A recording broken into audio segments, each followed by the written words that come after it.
Kip had someone to play with, but she didn't talk. She just shy. Thought Kip. Let's play hide and seek. Said Kip. I'll hide first.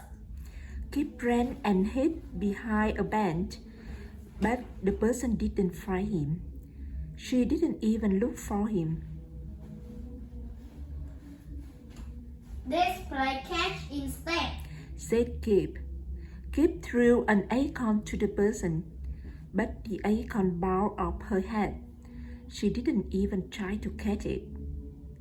Bird flew over. What are you doing, Kip? She asked.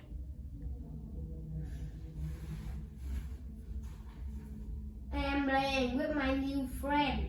Said Kip.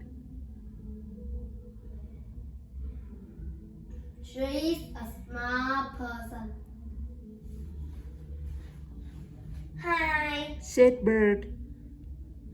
what's your name? She doesn't talk. Said Kip.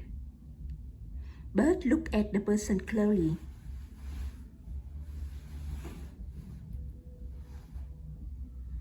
You know, what does she do?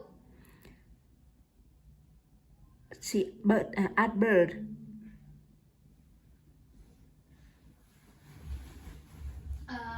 Well, nothing really. Said Kip. You know why? Said Bird. This is not a real person. This is a fake person.